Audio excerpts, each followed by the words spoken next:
Showtime! The Capital G show starts right now. What's up YouTube, Capital G here. We're talking Infernoids in this video. So the new V-Jump was just released in Japan. I'm actually making this video about 3 a.m. Eastern Standard Time. You can see it says 12 here. My clock is 3 hours slow. I like to stay up late when I don't have to work the next day, so don't judge me. So I was on DN and my homeboy Lord Tyrannus hit me up and he was like, yo, have you seen the new Infernoids? And I was like, oh Lord, if you're talking about that shit coming out of Crossover Souls, like, dude, just save your breath. Other than Lilith, I don't really think it's that good. And he was like, no, the other new stuff. And I'm like, well, Crossover Souls is the latest booster pass. So what other new stuff? And he gave me this link, YGO organization, shout outs to them. And apparently the newest set has even more Infernoids, which it makes sense. Usually with art types, you get their first, like, you get whatever pack they come out in, especially if they're like kind of the focal point as these guys were for Secrets of Eternity. Then you get more support in the next booster set, and then you get more support in the next one. Usually art types get support for at least 3 booster sets, unless they're just like really crappy ones or ones like Noble Knights that Konami just clearly hates. So the abbreviation for the booster set is CORE. I don't know what that stands for. It has a name, but I just don't know what the OCG name is, or definitely not the TCG name. So when I saw this, I instantly got excited. I was like, dude, I was like, Infernoids are going to be able to fucking fusion summon? Like, that's awesome as hell. Now, I don't think I said it in Boom or Bust, the Infernoid video, but I think I said it in some of my DN Duel commentaries that I thought that Infernoid should be able to synchro.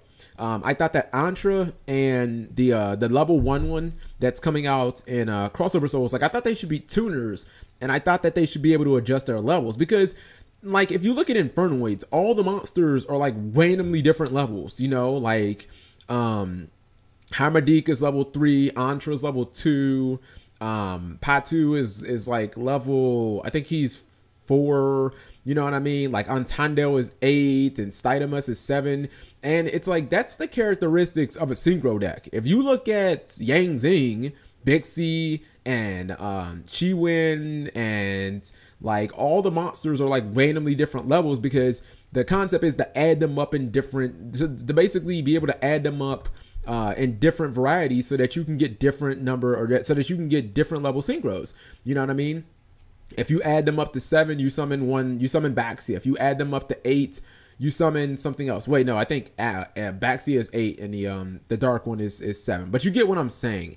That's the general concept. So these guys are getting a fusion. And when I looked at this card, I was like, okay, the artwork is really good. It kind of appears to me to be an ultra rare because it kind of looks gold right here.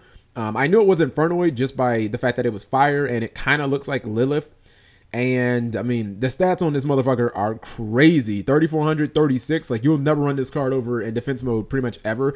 And then I was like, hold on, 1, 2, 3, 4 effects. I got a little hype there.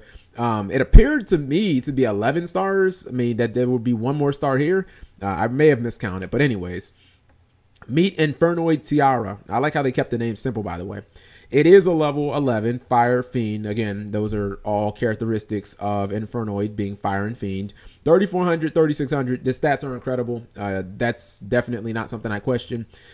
It requires Onu and Lilith plus 1 or more Infernoid monsters to summon. When I saw that, I was like, oh Lord, I really hope that they have a way of summoning this with being able to like banish from the graveyard.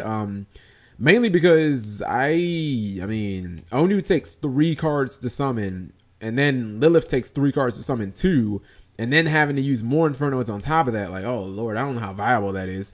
So anyways, when this card is fusion summoned, apply 1, or you can apply the following effects according to the number of different fusion materials used to summon this card. And just to summon it, you have to have at least 3 cards. So it's gonna at least have 1 effect, and these all stack. It's kind of like Rainbow Ruin, something like that. So if you have 3 or more, then you can have each player send 3 cards from their extra deck to the graveyard. This seems really good against like Burning Abyss or Sertalo Knights. Against Necros, I don't know, because they might start sending Heralds, and then they would give cards for free. So I don't know if I want to do that. 5 or more. Each player sends the top 3 cards from their deck to the graveyard. This is really, really good for Infernoids because basically you get Dante effect. I wouldn't want to use this against Burning Abyss, but every other deck it should seem pretty good for.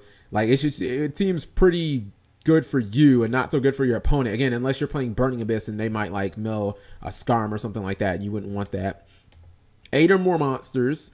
And again, it has to be different monsters. Each player returns up to 3 banished cards to their graveyard. This seems good against, or this seems really good for you because basically it's burial from a different dimension for free.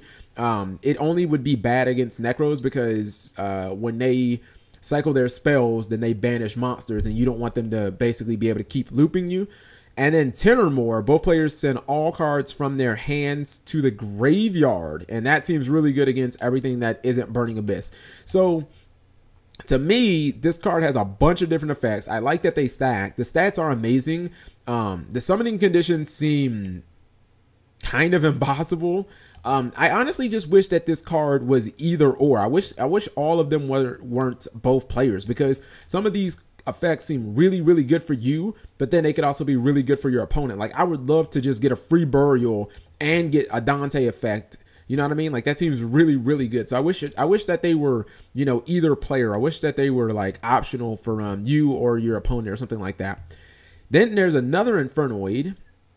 Artwork looks okay. It's not as good as Tiara. Tiara just looks really, really awesome. I think that's gonna be an ultra rare.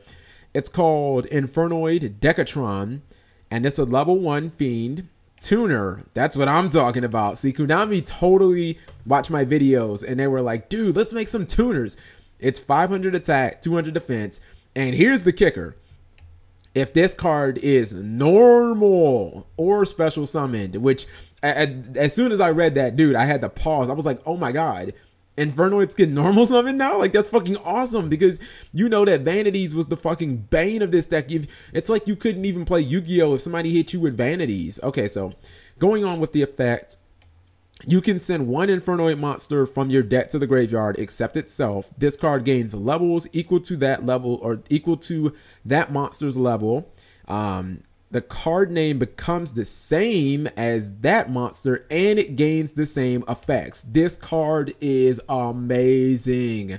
Basically, it's like Infernoid Armageddon Knight meets Infernoid Phantom of Chaos. So basically, not only is it an Armageddon Knight, but then it's like you can just send things like Patru to the grave and then you can just blow up your opponent's like back row, or you can, you know, send like a Hammerdeek to the graveyard and then you can just blow up their monster and it gains levels. So now he might be like a level 5 or a level 4 tuner, meaning that you can get the things like Star Eater like really, really easily. This card I'm definitely liking.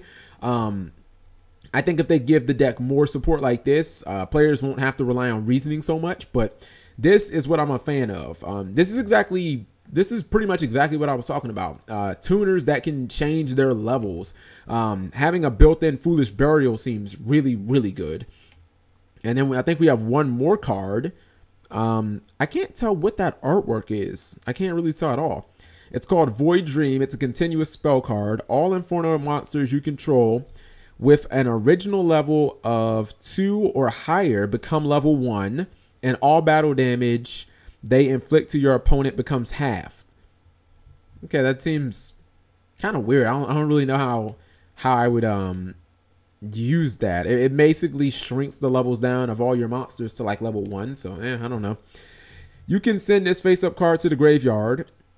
Fusion summon 1 Infernoid monster or 1 Infernoid fusion monster from your extra deck using monsters you control or have in your hand as fusion materials. Okay, so this is the way that you summon Tiara, except you don't have to use them from the field. You can use them from your hand. It's not bad. If your opponent controls a monster that was special summoned from the extra deck while you do not, you can also use up to 5 monsters from your deck. Oh my goodness, wait a minute. I just realized. So basically this is Shadow of Fusion. Okay. Dude, oh my goodness. This is amazing. Oh my goodness. Okay, I'm trying to make sure I comprehend this right. So basically, let's say your opponent has like a window on board. So basically you can activate Void Dream, and then you can summon Tiara, and you can use the monster straight from the deck, and you can use up to 5 of them. So when Tiara comes out, she'll have the, what's it called? Tiara will have the she'll have 5 and 3 built into her. So she'll be able to mill 3 more to summon even more Infernoids. Well, you won't be able to because you know, the level restriction, but in general, it seems really good in case like she dies to an evac or something like that. Like, you basically have ways of getting even more cards out. Oh my goodness. So wait. Actually, that means that you would have sent 5 Infernoids plus milled 3 more. You would have milled basically you may have actually sent 8 different Infernoids to the graveyard in one turn. This card is really awesome. Well, I guess it couldn't have been special summon monster because then it would have been like maybe a little too crazy, but this card seems really good. But let me know what you guys think of the new Infernoid support. It seems like Konami is definitely taking a page out of Shadows. Looks awesome. Thank you guys for watching as always.